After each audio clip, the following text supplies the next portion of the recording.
Selamat sore, saudari. Kita memasuki kembali kelas kebenaran, ya. Eh, Kelas kebenaran kali ini kita akan kembali membahas mengenai baptisan, ya. Bagian yang kedua. Nah, materi sore ini akan diambil dari pelajaran kebenaran, buku pelajaran kebenaran tingkat yang pertama, volume yang ketiga. Pelajarannya adalah pelajaran yang ke-33. Di dalam berita ini kita akan melanjutkan persekutuan dari minggu lalu, ya, mengenai baptisan. Eh, di dalam berita ini kita akan melihat ada 5 poin, ya, yaitu kita akan berbicara mengenai hubungan antara baptisan dengan keselamatan.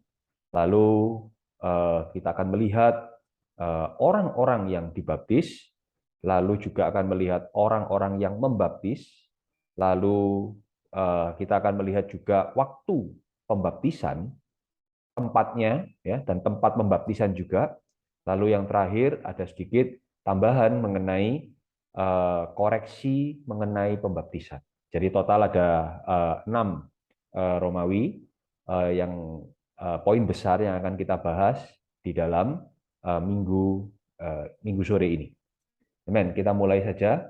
Kita akan memasuki poin yang pertama.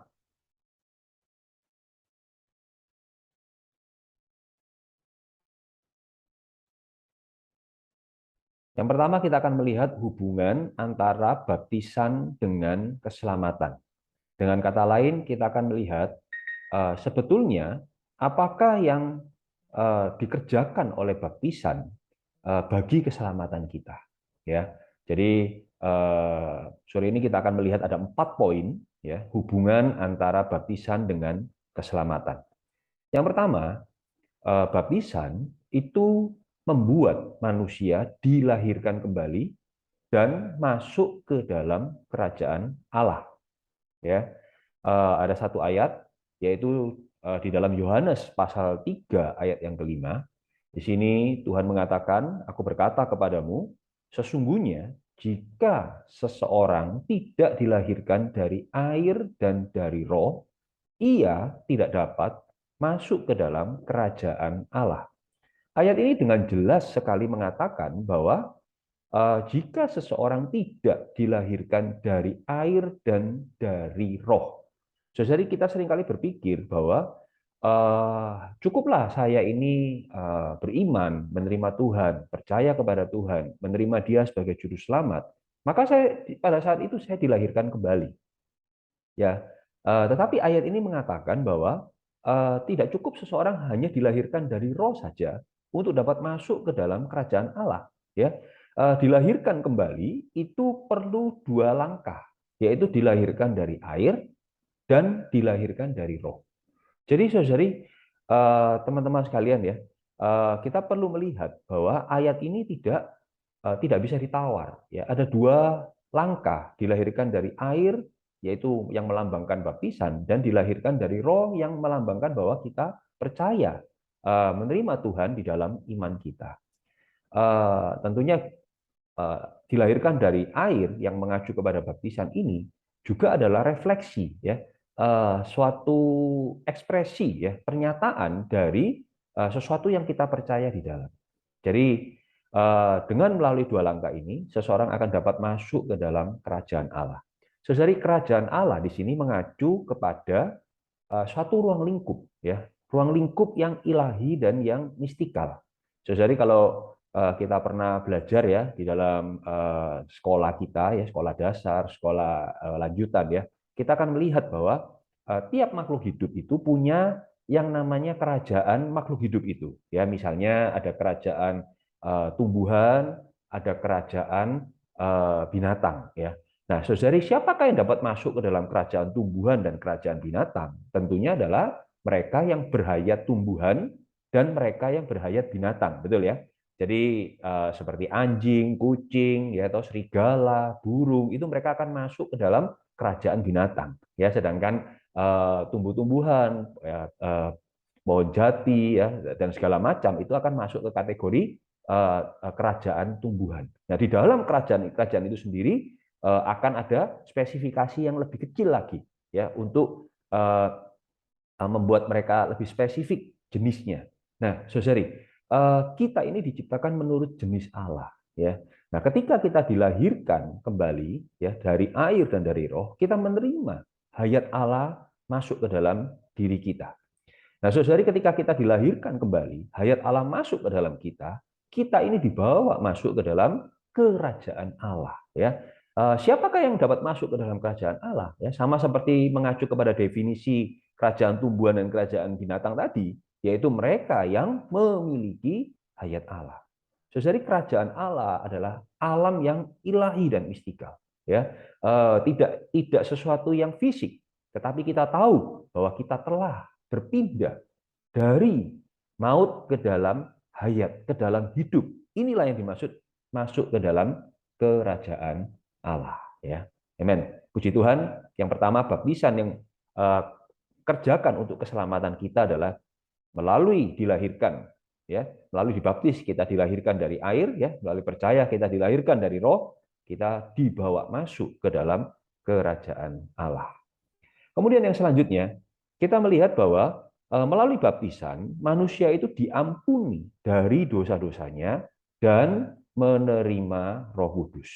Kita seringkali berpikir bahwa melalui percaya saya diampuni, ya, bukan melalui baptisan saya diampuni. Tetapi ayat ini, saudari, ya, ada satu ayat yaitu di dalam Kisah Para Rasul pasal 2 ayat 38 mengatakan, bertobatlah dan hendaklah kamu masing-masing memberi dirimu dibaptis dalam nama Yesus Kristus untuk pengampunan dosamu. Maka kamu akan menerima karunia Roh Kudus. Ayat ini dengan jelas mengatakan bahwa melalui dibaptis dalam nama Yesus Kristus, kita menerima pengampunan dosa kita. Nah, jadi saudari, tentunya sekali lagi ya, percuma baptisan yang di luaran tanpa dilakukan tanpa ada kepercayaan iman yang di dalam, itu juga tidak ada artinya ya. Tentunya apa yang kita kerjakan, menerima baptisan yang di luar itu adalah sebuah cerminan dari percayanya kita yang di dalam ya. Benar, ketika kita percaya menerima Tuhan Yesus sebagai juru selamat kita ya, kita diampuni ya, benar saudari. Tetapi ayat ini mengatakan kita perlu langkah yang berikutnya ya. Langkah untuk mengunci ya keselamatan kita, yaitu adalah melalui memberikan diri kita dibaptis. Saudari, dan kemudian dikatakan juga bahwa kamu akan menerima karunia Roh Kudus. Jadi sama seperti ini ya, Tuhan ketika dia dibaptis ya, kita melihat apa ketika dia keluar dari air, dia melihat langit yang terbuka dan turunlah Roh Kudus itu ke atas diri Tuhan ya. Tuhan menerima pengurapan dari Allah Bapa ya, pengurapan roh sehingga dia bisa dipersiapkan untuk menjalankan ya, melaksanakan pekerjaan ministry bumianya. Saudari, hari ini setiap orang yang percaya kepada Tuhan, mereka percaya, kemudian mereka memberi diri mereka untuk dibaptis. Saudari, selain diampuni, mereka juga dipersiapkan untuk melayani Tuhan. Ya, jadi hari ini kita menerima karunia Roh Kudus, kemudian kita bisa melayani Allah kita. Ya, nah, saudari, yang perlu saya tekankan di sini adalah ayat ini seringkali disalahartikan, ya, seringkali disalahpahami. Saudari, di sini dikatakan bahwa ketika seseorang dibaptis, dia akan menerima pengampunan dosa, ya, bukan berarti kemudian dibuat sebagai sesuatu yang sepele, ya. Jadi saya tidak perlu dibaptis sekarang, nanti saja ya. Ketika saya sudah puas menikmati ya berbuat ini berbuat itu ya, berbuat dosa bahkan ya, saya akan puas-puaskan diri saya dulu, kemudian nanti ketika saya sudah puas ya, mungkin sudah sedikit lagi menjelang ajal ya, barulah saya mau dibaptis supaya saya menerima pengampunan dosa. Saudari, ini ayat pernah dipakai ya di dalam sejarah gereja. Ada seorang raja ya yang bernama Konstantin the Great ya. Raja ini adalah raja yang mempersatukan Roma ya. Asalnya kerajaan Roma itu terpisah menjadi dua, Roma Barat dan Roma Timur. Lalu melalui satu orang ini, Konstantin ini, Raja Konstantin ini, ya, dia di dalam mimpinya dia melihat salib ya sebagai panji-panji yang eh, perangnya. Kemudian dia mengambil tanda itu, ya, tanda salib itu. Kemudian dia berperang dan dia menang. Ya, lalu dia kemudian mengadopsi kekristenan masuk ke dalam kerajaannya. Ya, dan dia membuat kemudian setelah dia menang perang, dia membuat agama Kristen. Ya, kekristenan itu menjadi agama wajib di dalam kerajaannya. Ya, inilah yang kita kenal zaman gereja di Pergamus, ya, di mana ketika seorang yang menerima Tuhan dibaptis, diberikan hadiah, ya, diberikan jubah yang baru dan diberikan koin emas, ya. Nah, saudari raja ini menggunakan ayat ini, dia tidak mau dibaptis, ya, tidak mau dibaptis sampai dia akhirnya menjelang ajalnya, dia sakit, dia mau meninggal begitu, baru kemudian dia dibaptis dan dia mengatakan bahwa hari ini saya sudah dibaptis, saya bebas, saya menerima pengampunan dosa, ya, saya suci kembali, ya. Kemudian dia mengatakan dia bisa meninggal dengan tenang, ya. Itu keliru, ya, sangat salah dan itu tidak dapat dilakukan. Ya, saudari, ayat ini memang mengatakan bahwa dibaptis dalam nama Tuhan untuk pengampunan dosa. Tetapi dibaptis di sini tidak ada gunanya kalau bukanlah sebuah cerminan, ya, refleksi dari apa yang kita percaya di dalam iman kita. Ya, kalau kita tidak percaya dengan sungguh-sungguh, baptisan yang di luar itu tidak akan mengerjakan apapun di atas diri kita. Lalu selanjutnya kita melihat poin yang ketiga, melalui baptisan, ya, poin yang ketiga, manusia ditaruh ke dalam Kristus. Puji Tuhan, ya. Kita telah mendengar, ya, saudari, di sini ada 3 ayat, ya, yaitu di dalam Galatia pasal 3 ayat 27 mengatakan bahwa yang dibaptis dalam Kristus itu telah mengenakan Kristus, ya, dibaptis dalam Kristus telah mengenakan Kristus. Lalu Roma 6 ayat 3 mengatakan, tidak tahukah kamu bahwa kita semua yang telah dibaptis dalam Kristus telah dibaptis dalam kematiannya, ya. Jadi yang pertama kita, Kristus itu seperti baju, ya, seperti jubah yang di luar. Jadi ketika kita dibaptis dalam Kristus, kita mengenakan Kristus itu. Lalu kemudian ayat Roma mengatakan kita dibaptis ke dalam Kristus itu dibaptis ke dalam kematiannya. Ya, lalu kemudian satu lagi di dalam Kolose pasal 2 ayat 12 mengatakan karena dengan Dia kamu dikuburkan dalam baptisan. Ya, jadi artinya dengan Dia ini mengacu kepada dengan Kristus, ya. Kita dikuburkan di dalam baptisan, ya, dan di dalam Dia kamu turut dibangkitkan juga oleh kepercayaanmu, ya, kepada kerja kuasa Allah. Saudari, di sini ayat-ayat ini menunjukkan bahwa kita bukan cuman bersatu dengan apa yang Kristus rampungkan, ya. Kita bukan hanya berbagian menikmati apa yang Kristus kerjakan, ya.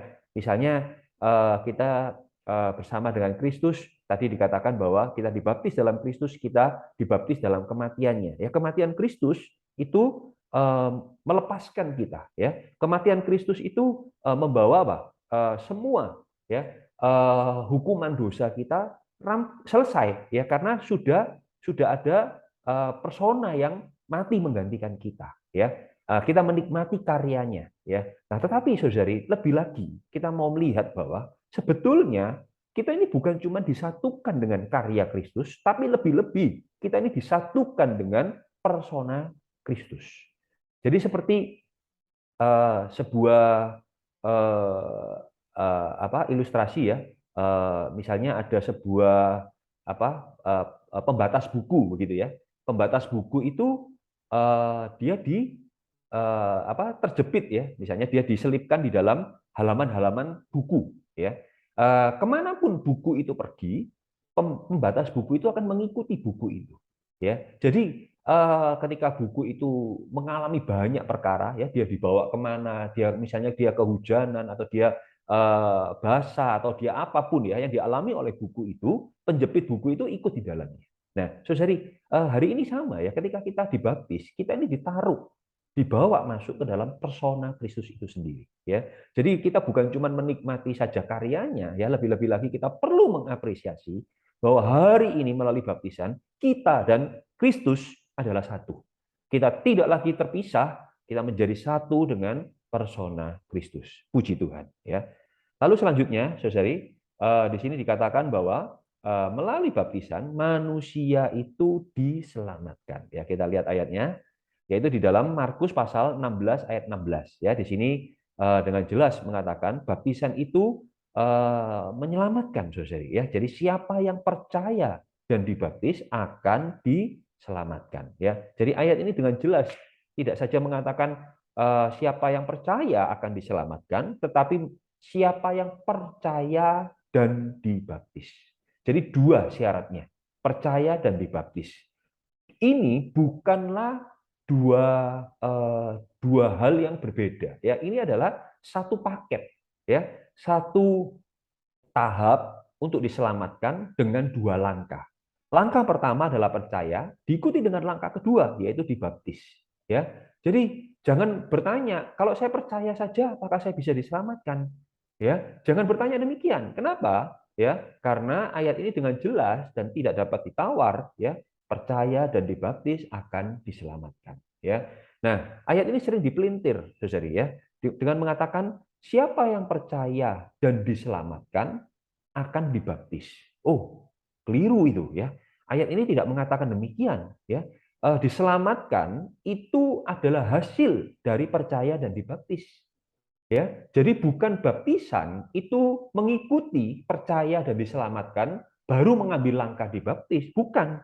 Ya, tetapi percaya dan dibaptis akan diselamatkan. Ya, jadi saudara mungkin di atas diri kita, ya, pengalaman kita sendiri, ya, kita perlu yakin, ya, percaya dan dibaptis kita akan menerima keselamatan. Tetapi kita juga perlu belajar untuk keluar, ya, memberitakan Injil dan meyakinkan orang bahwa langkah untuk diselamatkan itu adalah percaya dan dibaptis. Nah, bagaimana baptisan ini mengerjakan keselamatan kita, saudari, ya? Diselamatkan dari apa sih? Di dalam 1 Petrus pasal 3, ya, ayat 20 sampai 21, di sini Petrus mengatakan memberikan sebuah cerita, ya, sebagai pandangan bahwa yaitu tentang Nuh, ya. Di sini dikatakan Nuh sedang mempersiapkan baterainya, di mana hanya sedikit, yaitu 8 orang yang diselamatkan oleh air bah. Ya, di sini dikatakan diselamatkan oleh air bah.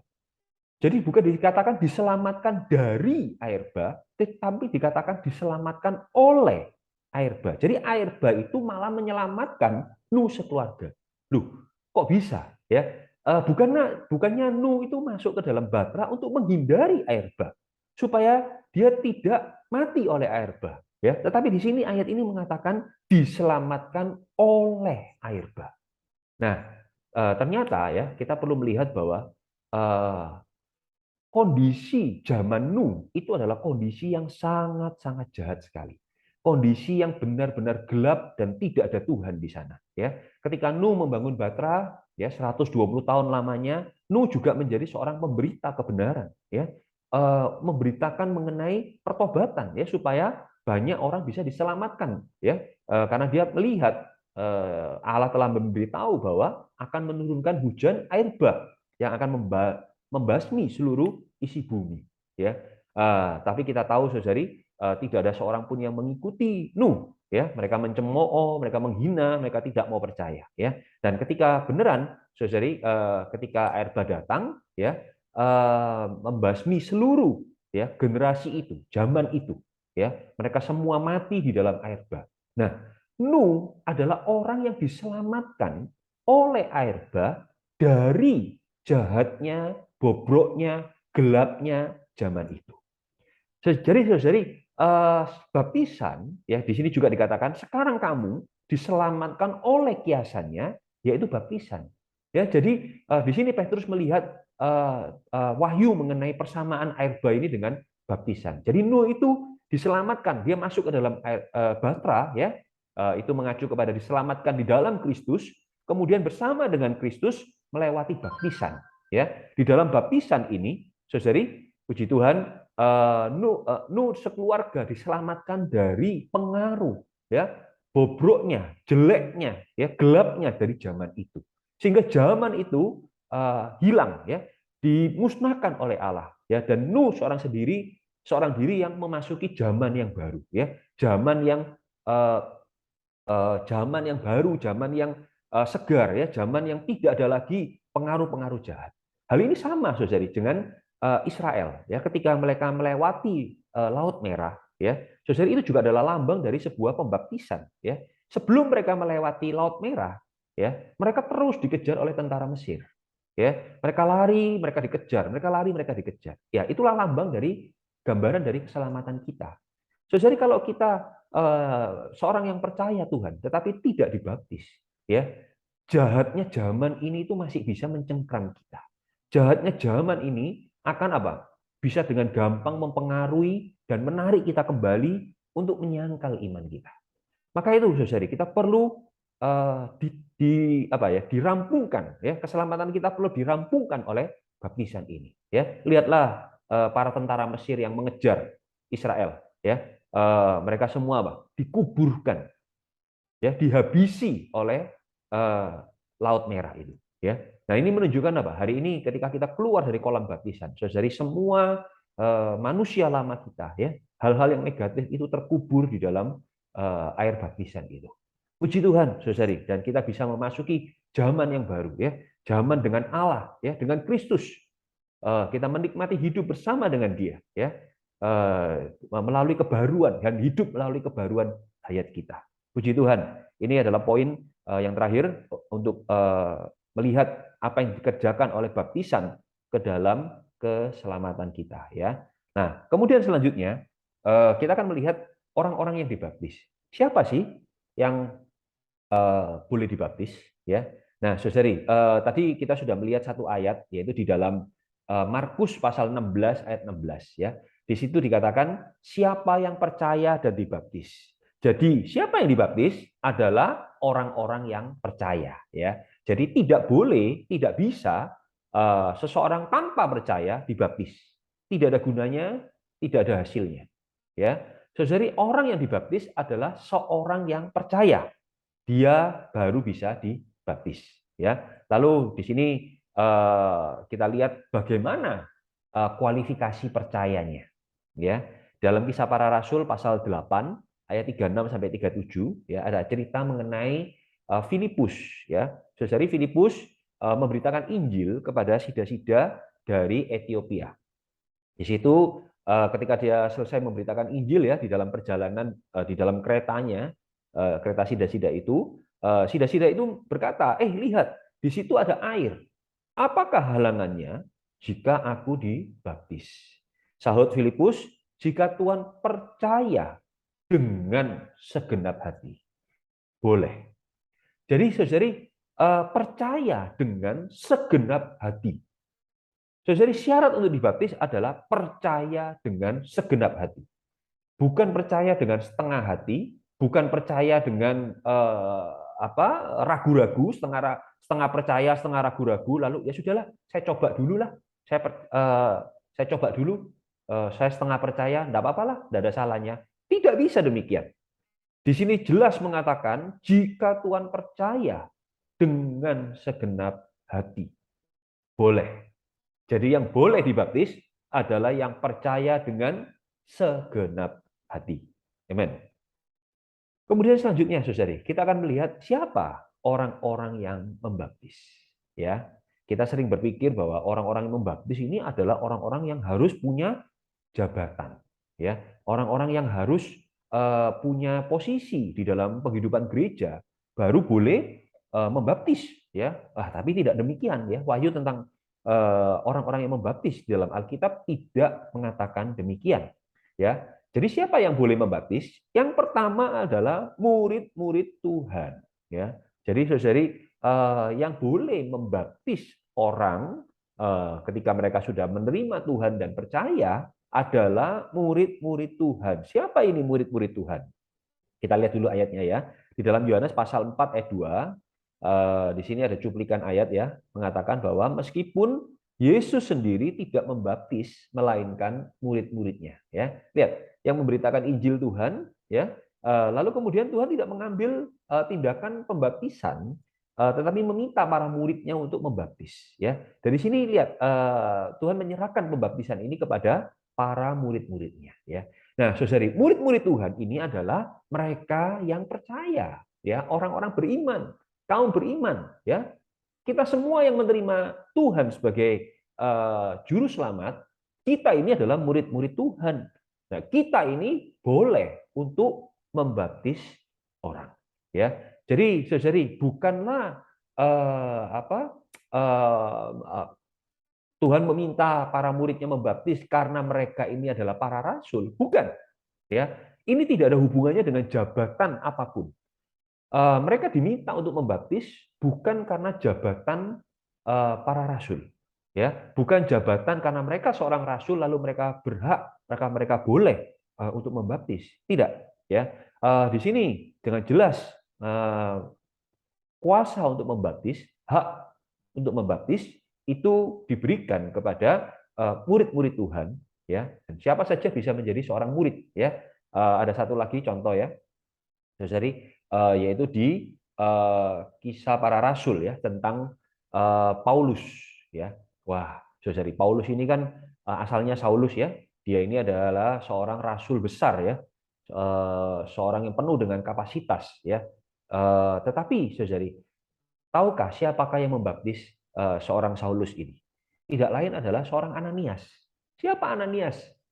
Ya, tidak jelas, ya, tidak ada, tidak tahu dia jabatannya apa, ya, tetapi apa, dia hanya seorang murid Tuhan, murid yang kecil, ya, bukan siapa-siapa. Dan seorang Saulus yang nantinya menjadi Paulus dibaptis oleh Ananias ini. Ya, ini menunjukkan apa? Pembaptisan itu, orang yang membaptis tidak ada hubungannya dengan jabatan, ya. Lalu kemudian kita lihat selanjutnya. Nah, saudari, siapa lagi orang-orang yang boleh membaptis? Itu adalah orang-orang yang memiliki otoritas untuk memberitakan Injil. Ya, jadi kalau mereka memberitakan Injil, mereka punya otoritas untuk membaptis orang-orang yang telah menerima pemberitaan Injil itu, percaya, dan kemudian orang-orang yang memberitakan Injil itu punya otoritas untuk membaptis mereka. Ya, ayatnya kita lihat di dalam Matius pasal 28 ayat 19, ya. Tuhan mengatakan, karena itu pergilah, jadikanlah semua bangsa muridku dan baptislah mereka. Jadi perkataan ini bukan ditujukan kepada para rasul. Betul, nantinya para murid Tuhan itu yang apa berada di sekeliling Tuhan pada waktu itu, mereka akan pergi, ya, menjalankan pelayanan mereka, ministry mereka, dan kemudian ketika mereka pergi, mereka menjadi seorang rasul, betul, ya. Tetapi perintah Tuhan itu bukan diberikan kepada mereka, para rasul itu, tetapi mereka yang menerima, Petrus, Yohanes, ya, Matius, Thomas, segala macam, ya, Bartolomeus, murid-murid Tuhan yang di sana itu, mereka berdiri sebagai seorang murid Tuhan. Ya, nantinya mereka akan pergi dan mereka menjadi seorang yang diutus, seorang rasul. Ya, tetapi saudari, mereka berdiri di sana, mendengarkan amanat ini, menerima amanat ini sebagai para murid Tuhan. Nah, maka itu ayat ini juga bagi kita, ya, diberikan kepada kita yang membaca, yang menerima firman ini sebagai amanat agung kita. Kita juga menerima amanat ini untuk pergi dan menjadikan semua bangsa murid Tuhan. Dan untuk itu kita juga punya otoritas untuk membaptis mereka. Jadi perkataan ini tidak hanya diberikan kepada ruang lingkup yang kecil, hanya untuk para rasul, tetapi perkataan ini diberikan untuk mereka, ya, para murid Tuhan, ya, yaitu adalah semua kaum beriman yang percaya. Mereka menerima amanat ini untuk pergi dan menjadikan bangsa, semua bangsa murid Tuhan, dan boleh membaptis mereka. Ya, oke. Selanjutnya kita akan melihat waktunya, ya, waktu pembaptisan. Bagaimanakah dengan waktu pembaptisan ini, saudari? Waktu pembaptisan ini mengacu kepada segera, ya, seketika itu juga. Jadi artinya ketika seseorang telah menerima Tuhan, percaya kepada Tuhan, seketika itu juga. seketika itu juga mereka perlu untuk segera dibaptis. Saudari, di dalam Kisah Para Rasul pasal 16 ya, saya akan mempoint out beberapa ayat yang menunjukkan mengenai perkara ini ya. Kisah Para Rasul pasal 16, di sini ada cerita mengenai Paulus dan Silas ya yang di penjara di Filipi ya. Lalu tengah malam mereka bernyanyi, mereka berdoa ya. Lalu kemudian apa? Tuhan membebaskan mereka dari penjara ya melalui gempa bumi yang besar, pintu-pintu penjara semua terbuka ya. Lalu kepala penjara itu ketakutan setengah mati. Mereka berpikir apa? Dia berpikir bahwa seluruh tawanan keluar lari. Ya, kalau gitu celaka buat dia ya. Dia akan menerima hukumannya ya, dan bahkan dia bisa dihukum mati karena perkara itu. Ya, tetapi Paulus menenangkan dia, mengatakan bahwa tidak ada yang lari ya. Mereka semua masih ada di situ dan kemudian Paulus memberitakan Injil kepada apa kepala penjara itu dan keluarganya ya. Dan di situ dikatakan seketika itu juga ia dan keluarganya memberi diri untuk dibaptis. Jadi tidak tunggu sampai besok paginya ya. Jadi waktu itu adalah tengah malam loh. Ya, waktu itu mungkin ketika Paulus dan Silas itu nyanyi-nyanyi di penjara itu tengah malam jam 12 ya. Dan mungkin setelah gempa dengan segala macam situasi yang terjadi itu mungkin sudah subuh jam 3 ya.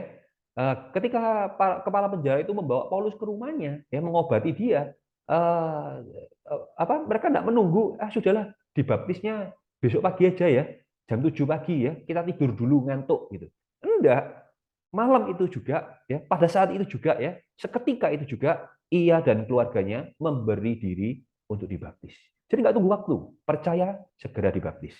Lalu kemudian ada satu lagi ya, yaitu di dalam Kisah Para Rasul pasal 22. Ini ada cerita mengenai Saulus ya. Jadi Paulus itu, saudari, dia menerima pemberitaan Injil langsung dari Tuhan ya. Lalu kemudian dia buta ya karena sinar yang cahaya yang demikian kuat ya menerpa matanya. Dia buta selama 3 hari ya. Nah, lalu kemudian Tuhan menghampiri Ananias dan meminta Ananias untuk pergi ya, menumpangkan tangan ke atas Paulus dan membaptis Paulus ya.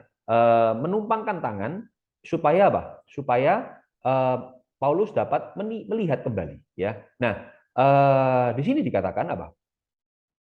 3 hari Paulus itu buta ya di dalam Kisah Para Rasul pasal 9. Jadi ketika menunggu Ananias datang itu Paulus itu dalam kondisi buta ya. Jadi dan itu selama 3 hari ya. Lalu kemudian ketika Ananias itu datang dia mengatakan apa? Sekarang ya, mengapa engkau ragu-ragu? Bangunlah, berilah dirimu dibaptis, dan dosa-dosamu disucikan sambil berseru kepada nama Tuhan. Jadi ketika Ananias datang, dia cukup terkejut ya, dia cukup dari perkataan ayat ini ya, Kisah Para Rasul pasal 22. Kenapa Paulus itu harus nunggu 3 hari baru dibaptis? Ya, Ananias mungkin setengah setengah terkejut ya, setengah memarahi Paulus ya, mengatakan mengapa engkau masih ragu-ragu? Jadi kita tahu saudari 3 hari itu Paulus tidak kunjung menerima baptisan ya adalah karena keraguan-raguannya. Dari sini terbuka ya. Jadi bukan bukan karena ya ada yang baptis, Ananiasnya belum datang kok. Bukan demikian ya, tetapi karena ada keraguan di dalam Paulus ya. 3 hari dia menunggu ya, 3 hari dia mungkin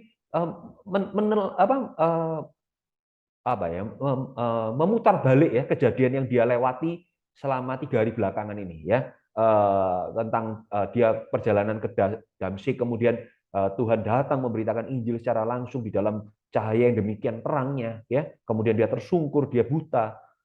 Dia mempertimbangkan banyak hal ya, dia penuh dengan pertimbangan ya, dan kemudian ketika Ananias datang untuk menumpangkan tangan ke atas dia, membuat dia dapat melihat kembali, Ananias setengah memarahi dia ya, mengapa engkau masih ragu-ragu ya, mengapa engkau tidak segera memberi dirimu dibaptis ya, sekarang ayo bangun, berilah dirimu dibaptis.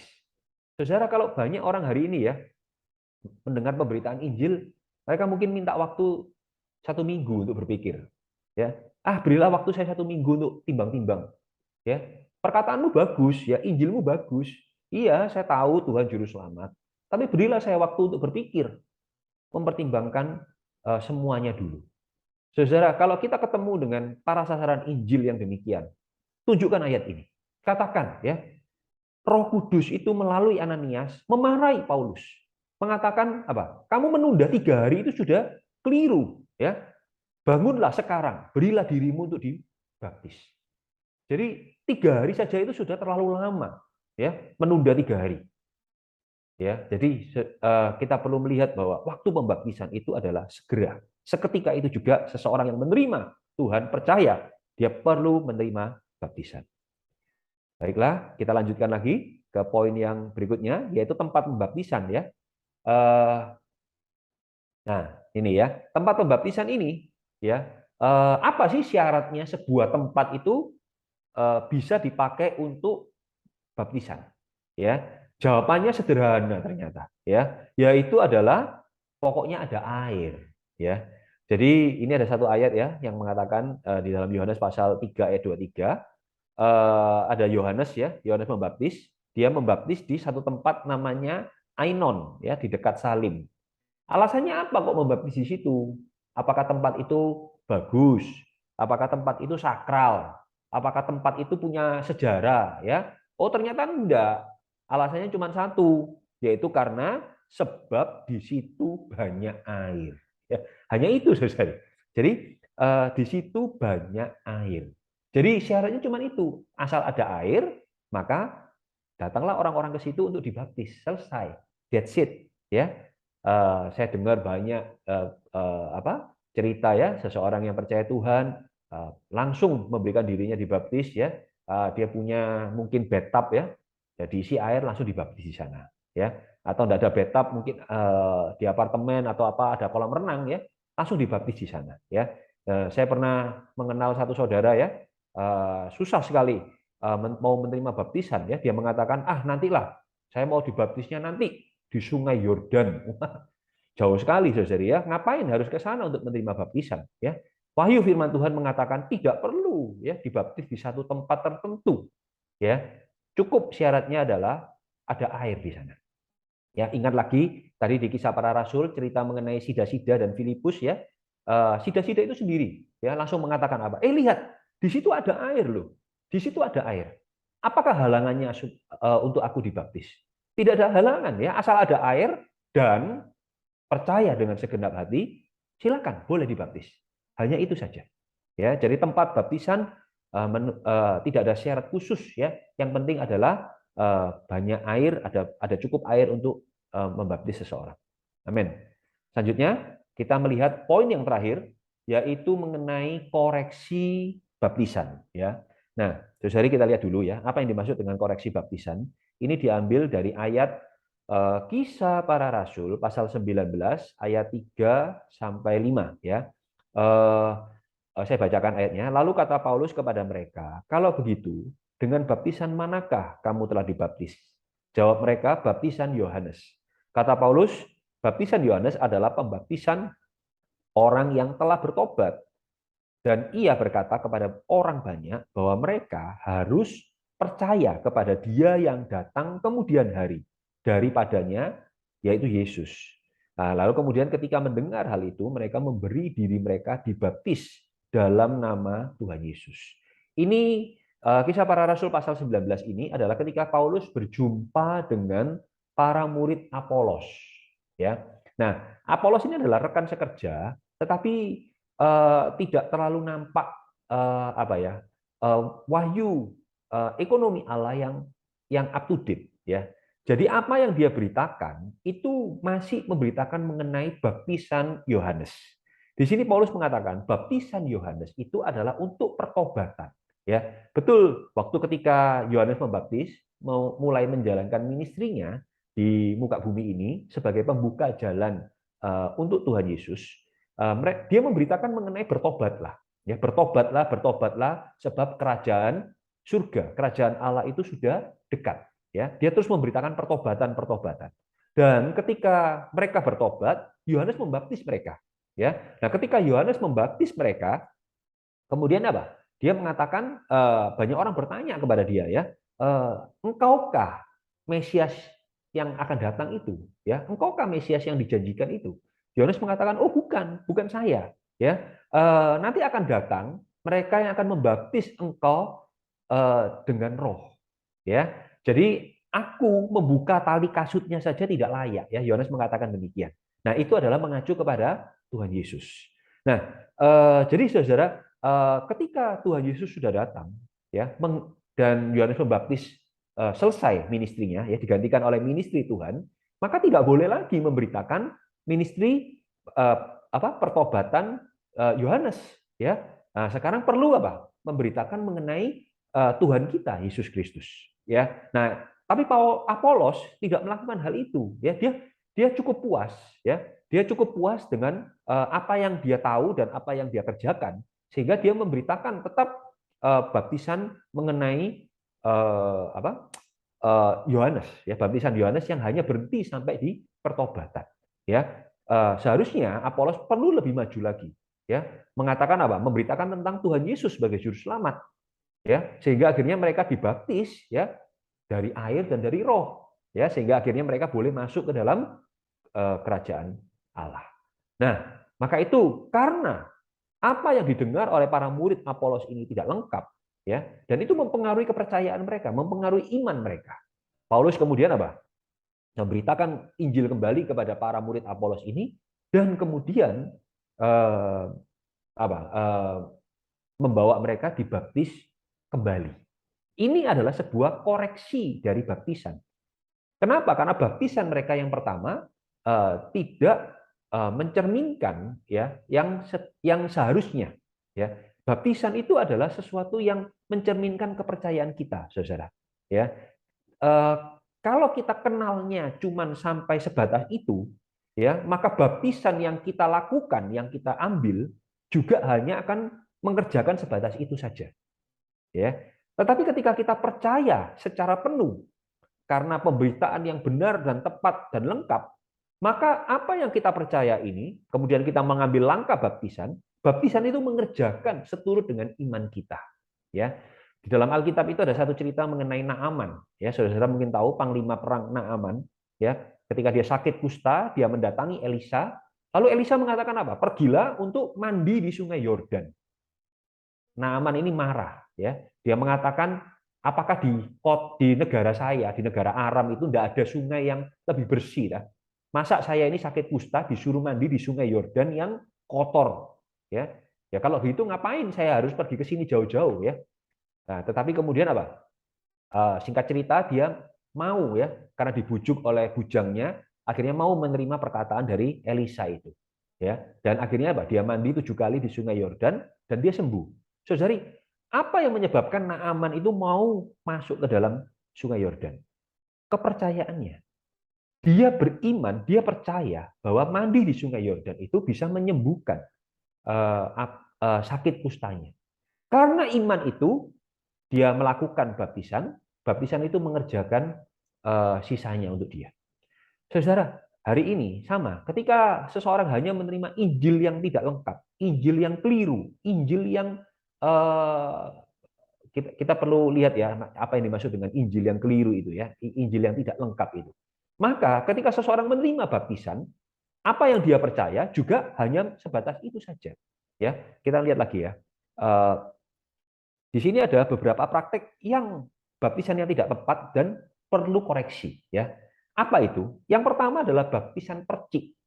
Saudara, baptisan percik ini keliru. Kenapa? Karena tidak sesuai dengan wahyu Alkitab. Ya, kata baptis itu sendiri adalah baptizo, ya, yang mengacu kepada dicelupkan ke dalam air. Lah kok ini dipercik? Kok kata-kata baptis itu jelas-jelas dicelupkan ke dalam air kok? Betul nggak? Jadi artinya dari wahyu firman Tuhan saja sudah keliru langkah ini. Ya, jadi artinya ya perlu dikoreksi, betul ya. Kemudian di dalam wahyu di dalam firman Tuhan juga menunjukkan bahwa banyak orang yang dikatakan apa? Contohnya Tuhan kita, ya, ketika dia dibaptis, dia mengatakan apa? Dia keluar dari air. Artinya seluruh dirinya masuk ke dalam air, baru dia bisa keluar dari air. Jadi kan bukan percik itu. Ya, itu pertama. Lalu kedua, baptisan waktu bayi. Waktu bayi ini Tadi kita melihat bahwa syarat untuk dibaptis adalah percaya. Bagaimana seorang bayi bisa percaya? Jadi ini adalah sebuah tindakan yang tidak tepat dan harus dikoreksi. Ya, bagaimana bayi itu bisa percaya? Wong dia masih bayi. Bagaimana dia bisa mengerti Injil, menerima juru selamat, percaya, baru dia bisa menerima baptisan? Tidak. Jadi kalau dibaptis waktu bayi jelas itu tidak sesuai dengan firman Tuhan. Dibaptis tanpa percaya. Nah, kemudian bayi ini ketika dia beranjak dewasa, dia mendengar Injil, dia perlu melakukan koreksi baptisan, dibaptis lagi. Yang kali ini sesuai dengan cerminan dari apa yang dia percaya. Ya, dan kemudian secara umum ya, yang nomor 3 dikatakan baptisan dilakukan pada orang-orang yang belum percaya. Ya, jadi ada orang-orang yang ya, saudara, mungkin pemberitaannya tidak tepat. Ya, seperti ya, contohnya di gereja di Pergamus yang tadi sempat saya singgung, di situ dikatakan apa? Eh, Kalau kamu mau percaya Tuhan dan menerima baptisan, dapat hadiah. Ya, itu zaman yang bobrok sekali. Ya, membuat gereja menjadi sebuah pohon yang besar. Ya, gereja yang seharusnya menjadi biji sesawi. Ya, biji sesawi itu kecil ya, menjadi makanan untuk Allah dan manusia. Ya, tetapi dia bisa berkembang biak menjadi sangat besar sekali. Dan banyak orang tidak mengerti, mengatakan, oh itu bagus, itu baik, itu sesuatu yang megah. Tidak, Alkitab tidak mewahyukan demikian ya. Hari ini kalau pemberitaan kita keliru, kita mengatakan, kamu perlu percaya Tuhan, menerima Tuhan, ya, supaya kamu eh, bisa menerima hadiah, ya, kamu akan diberkati, kamu akan penuh dengan kelimpahan, kamu akan diberkati secara finansial, mungkin begitu ya. Supaya kita bisa mendapatkan orang untuk dibaptis, kita mulai mengobrol janji yang tidak sesuai dengan firman Tuhan. Lalu kemudian banyak orang yang tertarik mendengar, kemudian mau menerima Tuhan, tetapi bukan karena percaya dengan sungguh-sungguh, tapi karena iming-iming hadiah. Nah, itu keliru. Itu perlu dilakukan koreksi baptisan. Ya, jadi dari sini juga dikatakan bahwa mereka yang belum memiliki kontak rohani dengan Kristus, ya. Jadi artinya pemberitaan Injil itu tidak menjamah rohnya, ya, tidak membawa dia mengalami ya jamahan Tuhan di dalam rohnya, sehingga akhirnya baptisan itu menjadi tidak mengerjakan apa yang dia percaya. Jadi kurang lebih demikian kelas sore ini, saudara sekalian, mengenai baptisan ya. Kita perlu mempelajarinya, memasukinya, ya, mentelaah kembali ayat-ayat firman Tuhan, dan kemudian kita bisa berlatih untuk mempraktekkannya ya. Ini pelajaran ini kiranya boleh memperlengkapi kita ya ketika kita keluar untuk memberitakan Injil kepada teman-teman kita, kepada sanak keluarga kita ya, kepada rekan-rekan kerja kita, rekan-rekan sekolah kita. Saudara, kita perlu dengan pandangan yang clear, yang jelas mengenai baptisan ini. Puji Tuhan, Tuhan memberkati pelatihan kita. Amin.